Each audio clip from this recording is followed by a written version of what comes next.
What's poppin', y'all? Welcome back to another episode of NBA Weekly. I'm your host, Pee Wee the Plug, 1/4 through the wire, number one Knicks fan in the world, aka Mr. Know-It-All. And this is the final mock draft from Pee Wee the Plug. We are about 9 or 8 hours away from the actual NBA draft, and I'm feeling like a kid on Christmas. I cannot wait. I know a lot of y'all are just as excited as me. So I'm giving y'all one last mock draft. This is the full first round, 30 picks. The second round is just too unpredictable. As unpredictable as the first round will be, the second round is that much worse. We got player comparisons, so sit back, relax, get yourself some popcorn. And also, let me just put this disclaimer out there too. This mock draft, or my mock drafts, is not me saying that I am predicting or I know where these players are going to go. This is just partly what I think teams would do, sprinkled in with a little bit of what I would do. So please do not take my word on these picks being correct 9 hours later today when the draft happens. I would probably put my money on me not being correct than me predicting the future or whatever. But like I said, sit back, relax, and let's dive right into it. So with the first overall pick of the 2021 draft, there is no surprise here. The Detroit Pistons are going to take Cade Cunningham. Now, Cade Cunningham is a special prospect to me. One of those guys that it's very hard to find a comparison for because he has such a different, unique game. And there's very limited holes in his game, which is rare with a kid coming out of college at 19 years old. But he's a guy that shows me a little bit of Jason Tatum. When you look at the film and watch how he scores around the court offensively, in the post area, the separation moves to get a shot off. Shot it well in college, which was a question mark, 42%. And he showed me that he has some go-to guy type of moves and whatnot, which was something that I was still kind of skeptical on. I also see some Paul George there because Cade Cunningham is going to be a 6'8" big guard. I think he is also a guy that could be like a forward. I'm not sold that he will be your legitimate point guard. You want him to have the ball in his hands, like some forwards that we've seen, which is why I mentioned Paul George. But I'm not sure or 100% sold that he will play like a Luka Doncic, where he's just going to hold the ball the entire possession. And I think Cade is more versatile than that. Definitely want to make decisions, but I could see him coexisting with another guard and playing off of them at times and stretches and allowing him to just be super focused on getting you a bucket. And then last but not least, there's some Spencer Dinwiddie, right? Big point guard. The jump shot isn't probably as good as a Paul George, so to speak. And I wouldn't be surprised if he doesn't shoot 40% in the NBA. But if he does, we're talking about, one of the best in the business. But yeah, just an unusual prospect and a guy that Detroit Pistons fans should be excited about. I do see them being excited, but I think they should be even more excited. Like, they damn near should have a parade. This is a guy that is going to change their franchise in the years to come, and this is a good one, But yeah, Cade Cunningham, number one to the Pistons with that selection. And number two, don't know where I'm gonna go with number two. This has been a big talk of the draft. Just joking. I'm going Jalen Greene out of the G League Ignite. Jalen Greene is an interesting prospect. As a guy who is a 6'4", 6'5". They try to say 6'6". I don't think that I'm sold on the 6'6" part. When I watch the film and I see him against other taller players, I don't just seem like he's 6'6". But a guy who's a special athlete. He's only going to get better on that side as he continues to grow into his body, seeing that he is a teenager. Thin frame, but again, he's going to probably fill that out. I can definitely see that happen in the upcoming years. Tough shot maker, off the dribble, has all type of separation moves to get his shot off. Super confident, and as a guy that I think could ultimately be a big time bucket getter here. The only things that worry me is that he's cut from a cloth that is either extremely hit or is extremely miss. You know what I mean? And I think there's some cloths and some prototypes in this draft of players who cut from certain cloths that are either hit or miss, and he falls in that category. If we talk about hits, we talk about now Zach LaVine, Bradley Beal, James Harden, and then if we start talking about misses, then we get to talking about Malik Monk's, the Ben McLemores, and things like that. So I'm very interested to see how Jalen Green would develop in Houston, seeing that they do have Kevin Porter Jr. and how they would coexist. But I do think they have a lot of opportunity and a lot of shots that he'd be able to take as a rookie. And he wouldn't surprise me if he is the first or only rookie in this draft class to have a 40-point game. I think we can notch down Jalen Greene for that. My comparisons for him are Zach LaVine, Jordan Clarkson, and Malik Monk. There's 3 type of levels that he could hit. At the worst, you have a Malik Monk microwave scoring guy. In the middle, you have a Jordan Clarkson guy who can fill it up. And then at his best, I think we can see a Zach LaVine all-star shooting guard, exciting player to have on your team in Jalen Greene. Now at number 3, we have the Cleveland Cavaliers. And we all know that the Rockets and the Cavs have a special marriage in this draft, because whatever the Rockets don't do is what the Cavs will do, and that's just how it's going to work. So Evan Mobley is there for the Cavaliers to select at the 3rd pick, which is going to be very interesting for them. Seeing that they already have Jared Allen, which is something that you hear a lot of people continue to bring up. They're going to bring Jared Allen back. No worry or concern for me. I think that Evan Mobley is a good enough prospect, and he's young enough that you can experiment with seeing if he can coexist in the front court with another big and Jared Allen. The NBA is a very versatile game. There's no one way to win it. I think the best teams are teams that have a bunch of different looks. We saw that last year with the Lakers in the finals, how at times they went ultra big with Anthony Davis at 4. They had stretches where they played him at 5. We saw this past year with the Bucks where they would play sometimes Greek Freak at your 5. Sometimes in the finals, we saw them have Greek Freak, Bobby Portis, and Brook Lopez. So it's just about having different looks and different versatility. So I would like to see them experiment with that in the first few years of Evan Mobley's career, unless Evan Mobley comes out and he's just fantastic at the 5, and it's just clear cut that he is your 5. And then even in that scenario, that's okay, because now you can make Jared Allen expandable, and he's going to have value out there, and you can just continue to add to that young core out there in Cleveland. And the fact that Cleveland isn't really competing for anything anytime soon, it also gives you some time and leeway to really experiment with the young core and young players that you have. And I think Evan Mobley would benefit from playing in a bunch of different ways. This is a guy who I'm comparing to Chris Bosh, one of my favorite big men when I was growing up, Pau Gasol, and then last but not least, at the worst, I think you will get a Jaren Jackson type prospect out there in Memphis. But Evan Mobley is definitely going to be special for the Cleveland Cavaliers for years to come. And I think that's a legitimate building block that they can add to Darius Garland, Sexton, Isaac Okoro, and even Jared Allen. And whatever they do going forward is only going to help them with the rebuild. At 4, we have the Toronto Raptors, a team that I'm just honestly, over the last few years, not used to seeing this high.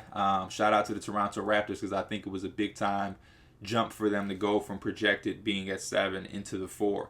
And I think them at 4 taking Jalen Suggs out of Gonzaga is going to be a big time pickup for them, especially with Kyle Lowry kind of exiting out of the door and probably going somewhere else to contend as a veteran point guard. I think it would be a very nice transition to bring in Jalen Suggs. And I think Jalen Suggs is a Kyle Lowry type point guard. And what I mean by that is I don't think that Jalen Suggs will ever in this league be a superstar guy who's carrying your franchise and carrying you through the playoffs or anything like that. But what I do think he can be is a nice driving force point guard who's going to take a nice pool of talent to the promised land. We've seen Chauncey Billups do it, Tony Parker with the Spurs. I think Jalen Suggs can be in the same type of mold where he may not be your best player, but in certain times he probably will be your most important. He's going to get after it defensively. He's going to make a lot of the right plays. He's going to push the tempo.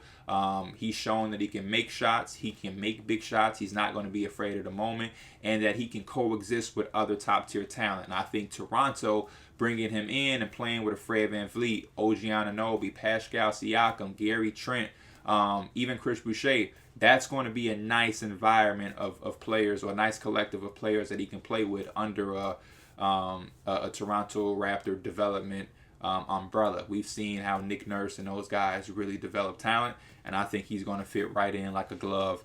So shout out to Jalen Suggs. My comparisons are, if current players will kind of be like a Drew Holiday, And I also see John Wall. I won't lie. I haven't heard the John Wall comparison from a lot of people, but I see it. The way that he can push the tempo, the way that he can play make. It's a lot of passes that he can make.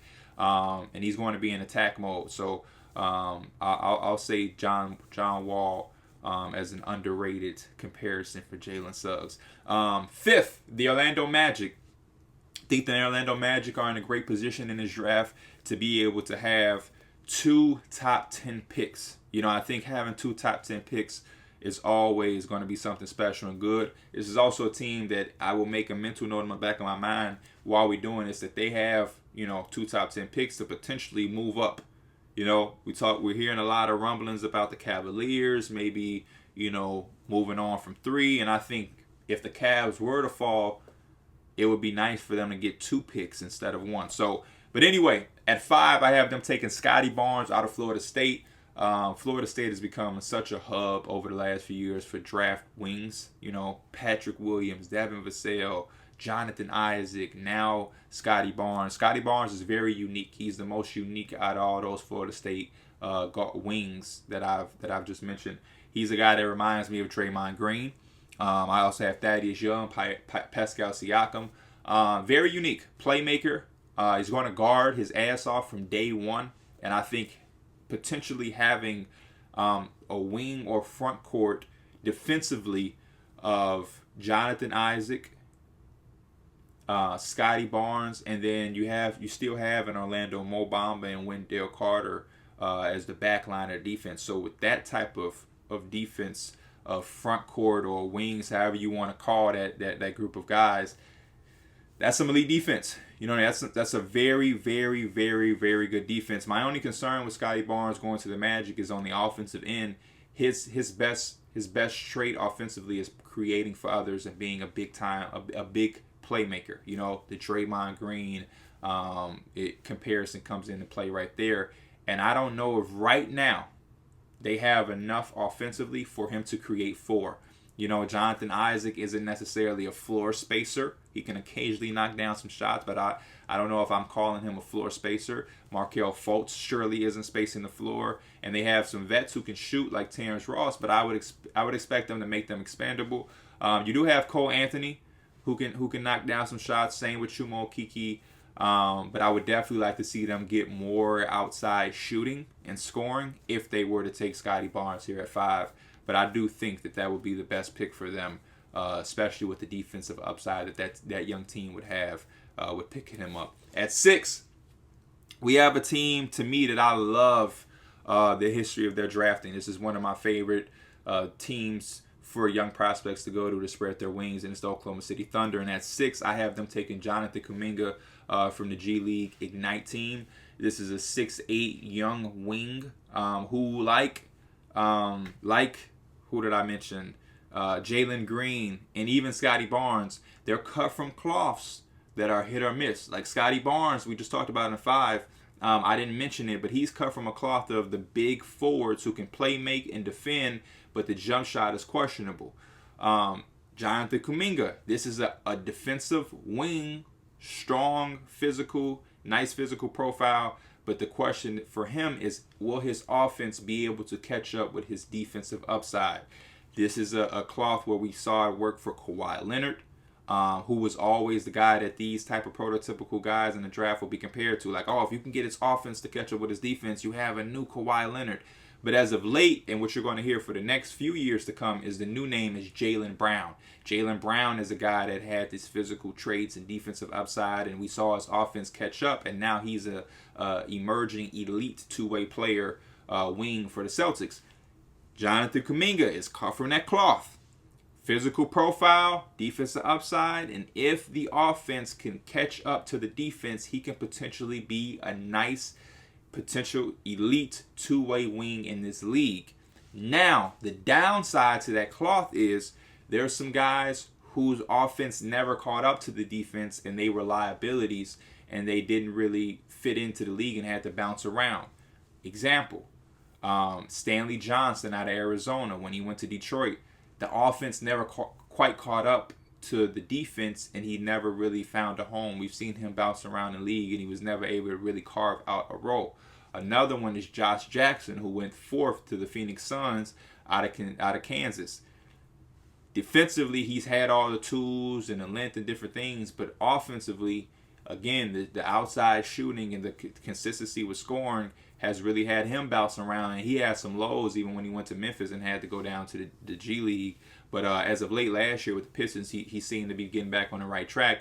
But still, these are high lottery picks that if their offense would have caught up, they would potentially be highly sought after potential all-star players. So that's a two-way sword for Jonathan Kaminga. For me, my comparisons, I like Rui Hachimura out of Washington for him.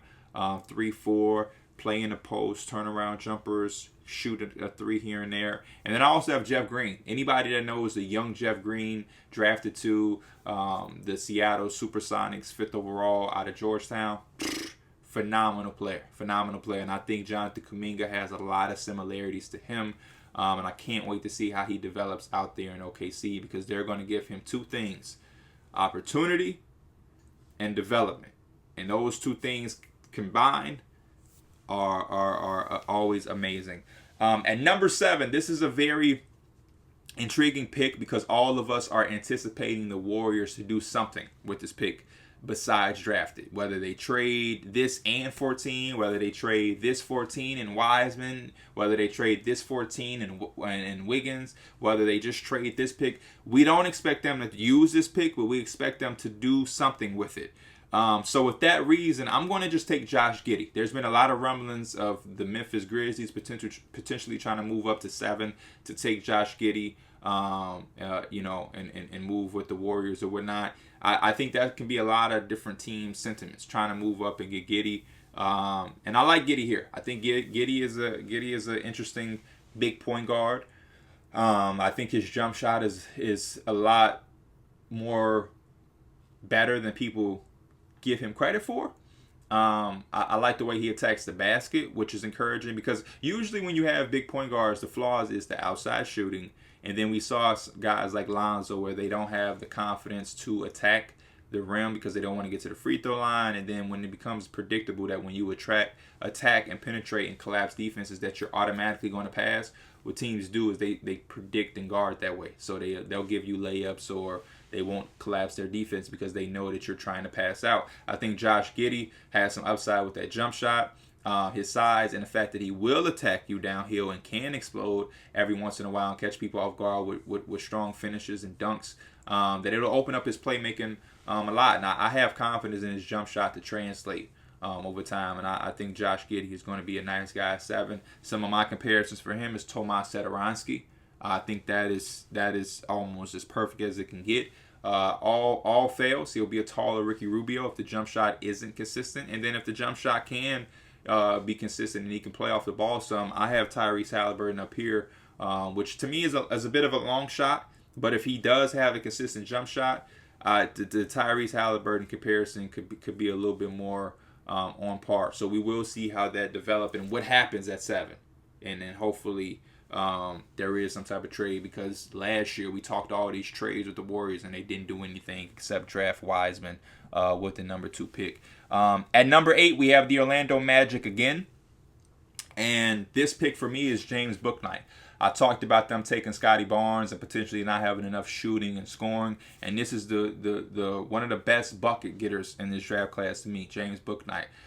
They think this guy fills a hole for them at 2 because they have a lot of young guards, but Markelle is a point guard. Cole Anthony is a scoring point guard. RJ Hampton is like a combo guard. Evan Fournier was traded. Terrence Ross probably be traded. James Bouknight is a need at the shooting guard position, and I think after getting a guy like Scotty Barnes, he makes the most sense. Some of the comparisons I have for him is Jamal Murray and Jeremy Lamb, another UConn alum.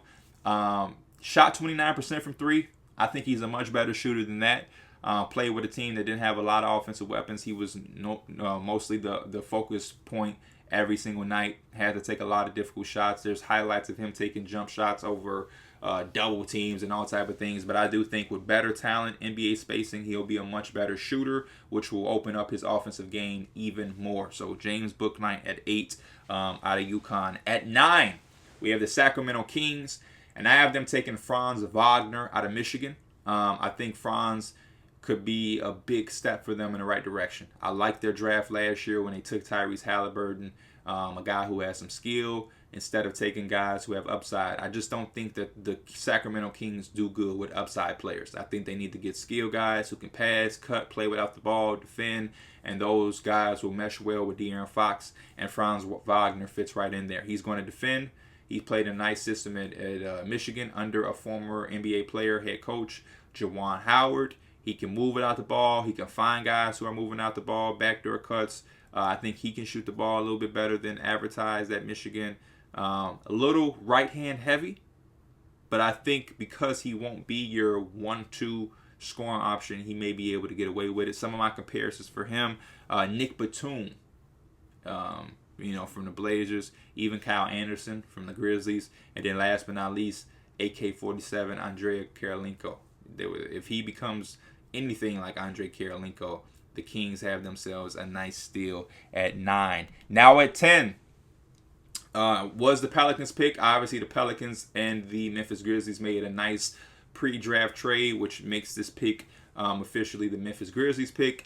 And I have them taking Moses Moody out of Arkansas. Moses Moody next to Ja Morant would be extremely ideal. And I think those are the type of players that they need to continue to put around Ja, guys who can defend, like Moses Moody can do with his long wingspan, and then guys who can play without having to dribble and take the ball out of Ja's hand. He's going to be a catch and shoot guy, can come down, pin downs, curls, threes, mid-range, has the ability to pump fake, drive, and attack closeouts with one dribble, 2 dribble pull-ups, silky smooth. A guy that reminds me of Trevor Ariza, the Trevor Ariza with the Washington Wizards, who was just defending and shooting threes and corners and things like that. A little bit of Mikal Bridges with the length and the size and ability to play without the ball. And then even a little bit of Danny Green. But I do think Moses Moody is a Memphis Grizzly type of player who will come in there and fit exactly what they do to a T and would make them an even better, younger team.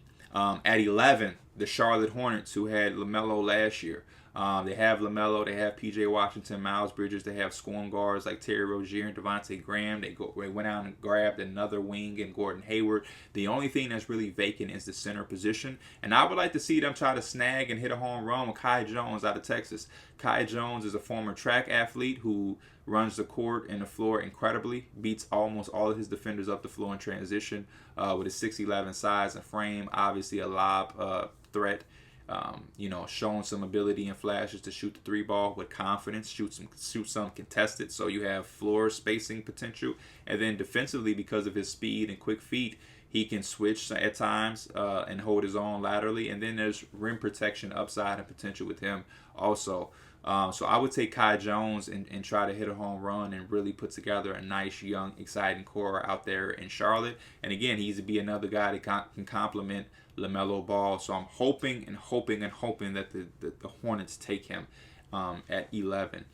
Some of my comparisons for him before we move on, Miles Turner, another former Texas big man. I also have Maxi Kleber plus JaVale McGee. If we can put them together, he would fall in that range with Maxi Kleber's outside shooting ability, JaVale McGee's rim protection, a little bit of lateral quickness and switchability, just a tad bit in his lob threat. And then last but not least, a little bit of Lauri Markkanen too. So shout out to Kai Jones from Texas. I have him going to the Hornets. At 12, we have the San Antonio Spurs, and I have them taking Alperin Shingoon. This is a guy who dominated the Turkish league. I like the way he plays. Reminds me of a center that would fit right in with the Spurs offense. Can play at the high top of the key, dribble handoffs. He can fake them and has that ball handling ability to attack from the perimeter against other bigs. Footwork is phenomenal. Bully basketball. Has shown that he can shoot some jump shots. He can grab it off the rebound and push in transition, make some right decisions and right reads, set good screens. He would fit in perfectly with Greg Popovich and the San Antonio Spurs. Some of my comparisons, Domantas Sabonis. I also have Nikola Vucevic and then Al Horford. Maybe never shoot it as good as Al Horford, but IQ-wise, I think passing and the way he moves and uses his size, I could see him being an Al Horford type of center in the league. So I have the Spurs taking Alperin Shingoon. At 13, I have the Indiana Pacers taking Davion Mitchell out of Baylor. They have Rick Carlisle there. I think they're going to try to win and compete in some type of way and not just rebuild or anything like that. So I don't see them taking a high upside guy. I think they would want a guy who can contribute. And I think Davion Mitchell could. I think he can coexist in a backcourt with Malcolm Brogdon. He can back up Malcolm Brogdon. They're probably going to lose T.J. McConnell. He will come in and replace him off the bench very well.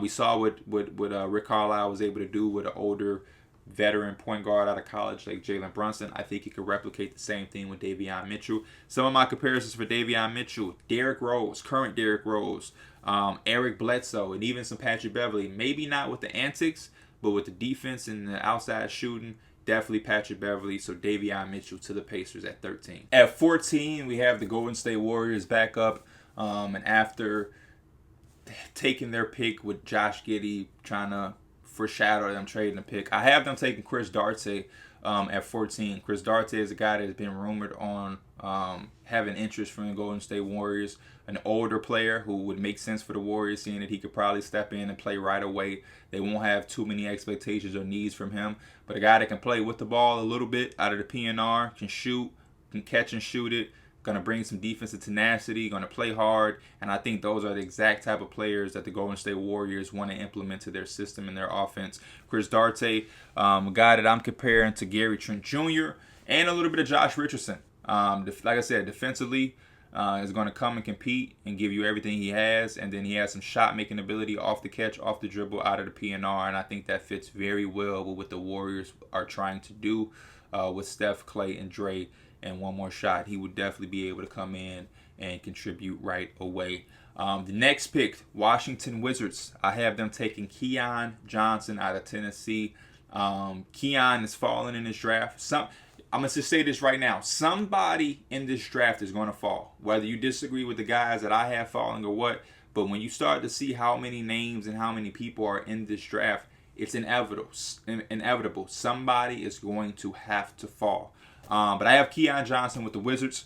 Extreme upside pick. We're hearing rumblings that Bradley Beal may want to go out or request a trade sometime soon. If he did that, it would only make sense that they would get rid of Russell Westbrook and move on from that. And I think a guy like Keon Johnson, with as much upside and potential that he has, would be a smart pick to start kick that. And I think him, Rui, Denny Avdija, and anything you would get back from a Bradley Beal, Russell Westbrook trade would only kickstart that rebuild into full gear. Plus, you have guys like Thomas Bryant and Daniel Gafford that would go along with that. Keon Johnson, to me, reminds me a little bit of Jimmy Butler because of the mid-range creation and isolation plays that he can do and has shown potential to have. He's going to need to step outside to that three-point mark a little bit, which I heard he has impressed people with.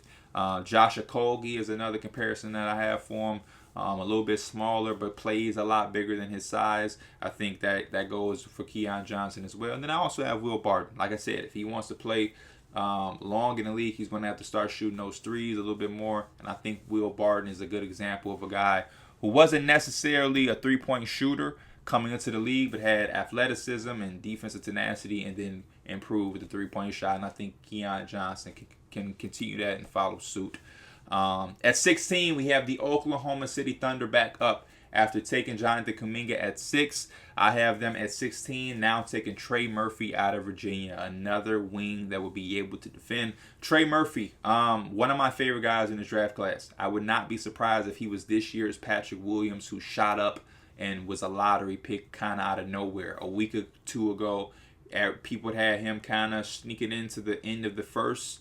Then he kind of got into the 20s a little bit at the end of last week. And now this week, some days ago, he was like in the teens.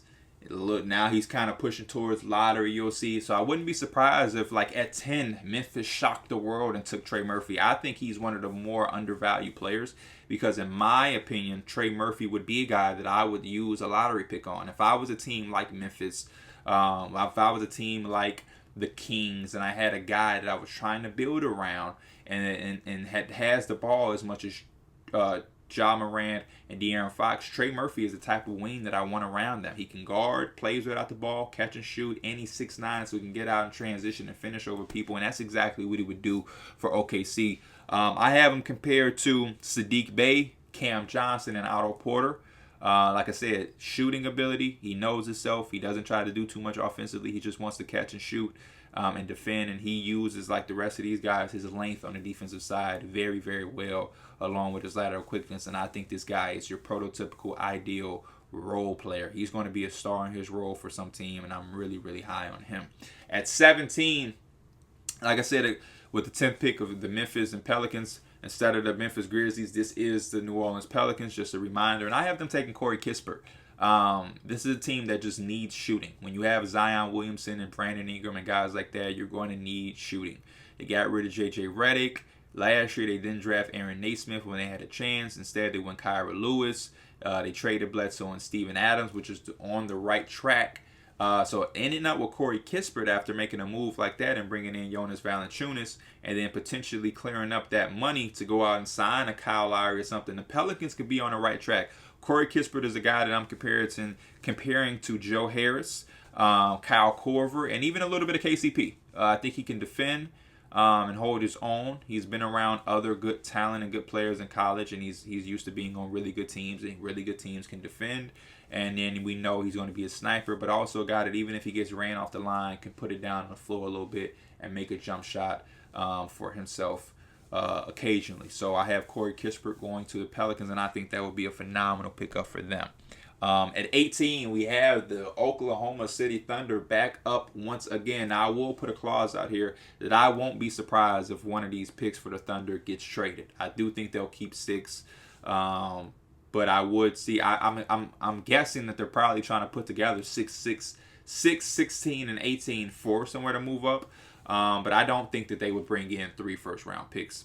Personally, with all of the young talent that they already have, I just don't see them doing that. But with 18, I do have them taking Jalen Johnson out of Duke. If they weren't able to trade it for whatever reason, they're going to continue to stockpile on upside, and he's a guy that has plenty of that. A guy that I'm comparing to Aaron Gordon, a little bit of Julius Randle, and even Blake Griffin. You know, more of the recent Blake Griffin, not maybe so much prime Blake Griffin, but a 6'9", 6'8" forward who has all the athletic tools and ability in this world, but also is a great transition open court player, can make the right reads and passes, gets up and down. And then defensively, he's shown that when he's locked in, he has all the ability along with the tools to be a very, very outstanding defender. Only thing for him that would unlock everything and make him a super high value player will be the jump shot, being able to catch and shoot threes, pick and pop, creation for himself. All of that would help his game go to another level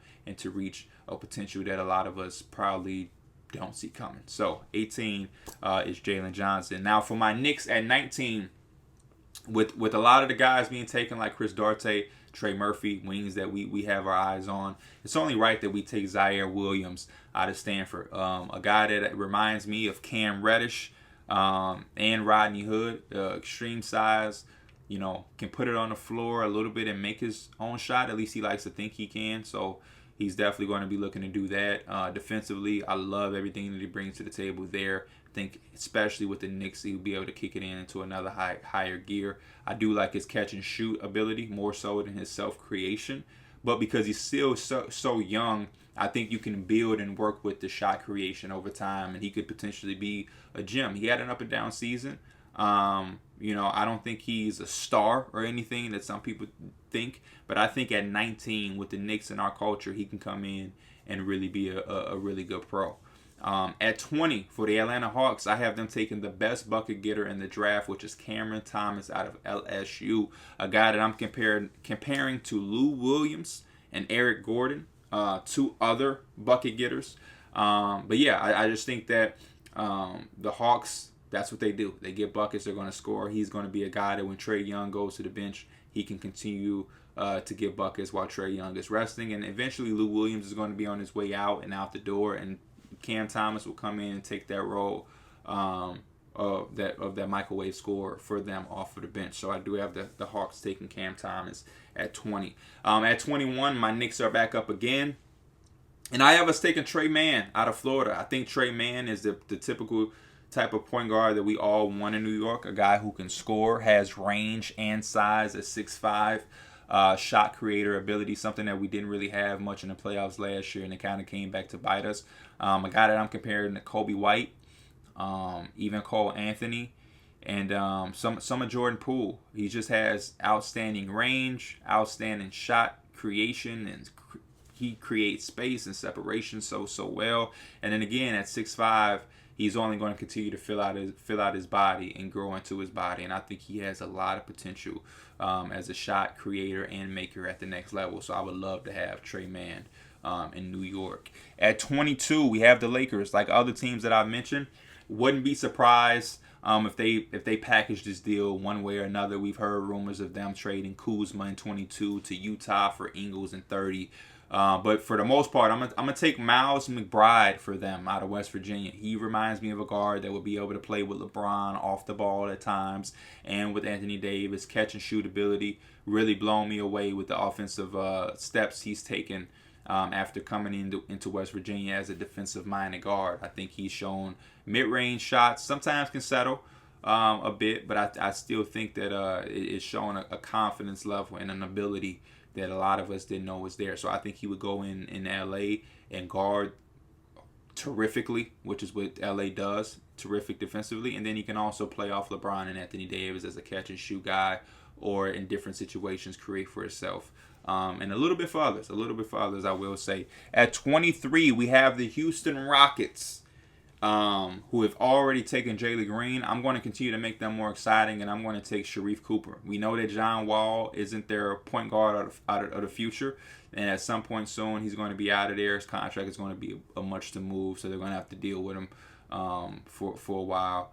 But Sharife Cooper coming up under John Wall already with his playmaking and upside, and getting a chance to play with other young talent, exciting talent, running up and down the floor. Is going to be crucial for him. This is a guy that I'm comparing to Ish Smith, even some Rajon Rondo, and some Campazzo from the Nuggets with the flashy passing and the IQ. I think Sharife Cooper can play the same way. For him, it's going to be the jump shot, and if he's going to be able to defend anybody out there with his size.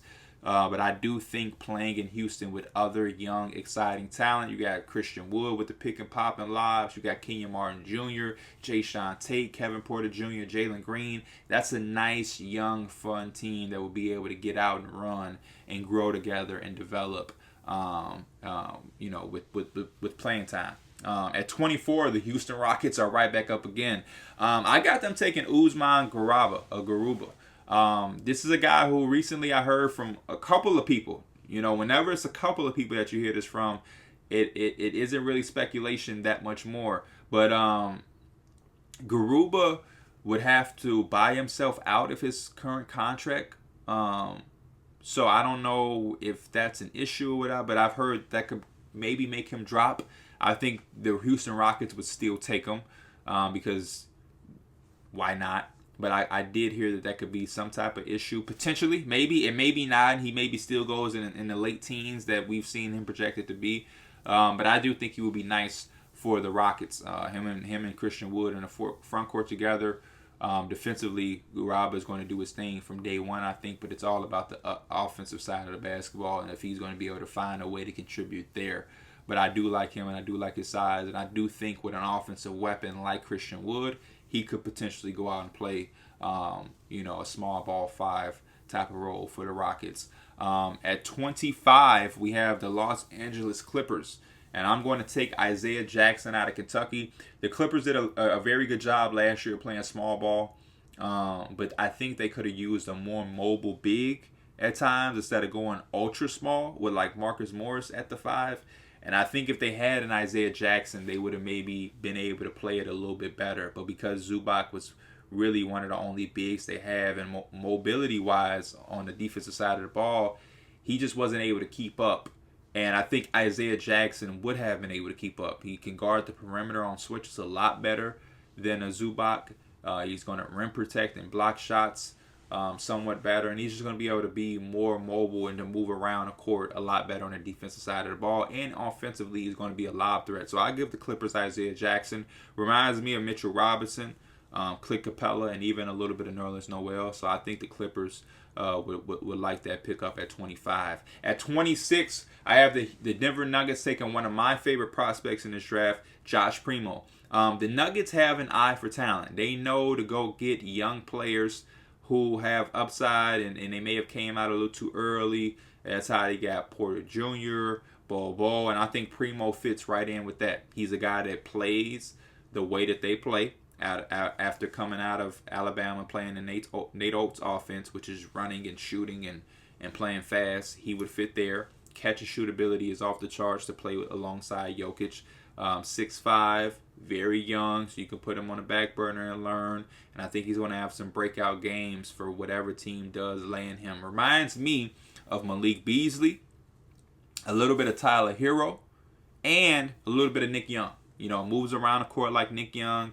Just very cool, calm, collected, but is always ready to catch and knock down a three-point shot. And I think that's just a start because he is the youngest player in this draft, and because he played a small part with Alabama, I think there's a lot to his game that has yet to be seen, and I think the Nuggets couldn't unlock it. At 27, we have the Brooklyn Nets getting Day'Ron Sharpe, the last of the Mount Verde guys taken.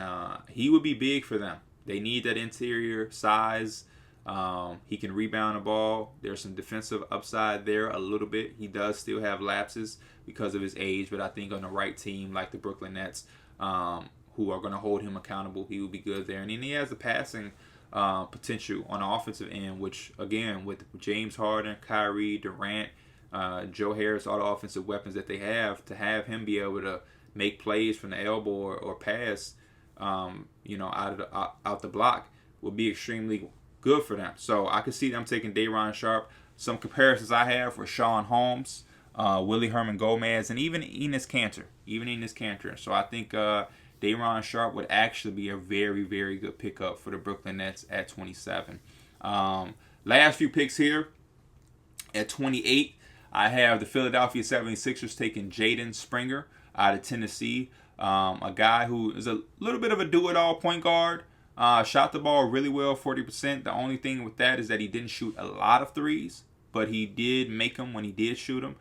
Super aggressive, good size, can defend, going to be gritty. A guy that my comparisons have him down is Malcolm Brogdon, potentially, a slight type Malcolm Brogdon, a Derek White, and even some Marcus Smart. Very gritty. I think he has stretches where he can play on the ball as your point guard, and then he can also play off the ball if you do decide to keep in or however that unfolds. And I think he would be a nice pickup for the Philadelphia 76ers. At 29, I have the Phoenix Suns taking Quintin Grimes out of Houston. I think Quintin Grimes will be a nice backup guard for them. When I looked at them in the finals, I didn't really see them having a backup guard. I was like, who's Devin Booker's backup? And at times they had Abdul Nader out there and things like that. I think Quintin Grimes will be able to defend, shoot, and know his role, and play hard and physical. Reminds me a bit of Josh Hart and a little bit of Danny Green. And I think he will be a good pickup for the Phoenix Suns. You have the wings with Cam Johnson, Mikal Bridges, Jay Crowder. Javon Carter's there for the backup point guard if Cam Payne decides to leave. And I do think Chris Paul will come back. But as far as backup twos, you had Etuan Moore, Abdul Nader. I think Quintin Grimes will be able to defend a lot better than them in little spurts where Devin Booker is in foul trouble or is on the bench resting. So I have them with Quintin Grimes. And then last but not least, we have Jared Butler. Jared Butler is going to probably fall in this draft, may fall later than the 30th pick and go into the second round. He was cleared by the NBA, but the intel that I have is telling me that even though he's cleared by the NBA to play, he still has to be cleared by the physicians and doctors of each team that will potentially draft him. And it's not really looking that good on that part. So because of that, he may fall drastically in this draft. But I think a team like the Jazz would probably still take a chance because I think with the Jazz, he can really thrive defensively. He's going to guard and hold his own. He's not going to be a liability. He can play off of Donovan Mitchell, but then also be your point guard. And he's older, so he can come in and be plug and play right away, depending on if you lose Michael Conley. If you don't and you bring him, he can play under Mike Conley. I'm rooting for Jared Butler. I hope he does be able to play. I wouldn't want his health to all of a sudden throw a wrench into his NBA dreams. So I'm hoping that even if it looks bad and he's slipping a team like the Jazz, who has an opportunity to take a chance on them, that they do. But that is a wrap for my 2021 NBA draft. Like I said, we're about 7 to 8 hours away from the draft officially now. Don't count on me having all the right picks. I could be wrong on every pick outside of the top 5, maybe even the top 3. But it was fun. I hope you guys learned some things. I hope my comparisons gave you some type of idea of how these guys can play and will translate. And I can't wait to see what happens. We will be back very soon. After the draft, we'll do some videos where I'm answering some of your questions about the decisions your teams made or some of your favorite prospects and where they went. We're going to talk about winners and losers of the draft, and I'm sure we'll have some trades to react to. So make sure you're subscribed if you're new for all of the updates. Click that bell for the notifications. Definitely leave a comment on what you think of the comparisons and where players landed. And always leave a like and share. As always, I'm your boy Pee Wee the Plug. This is NBA Weekly, and I am out.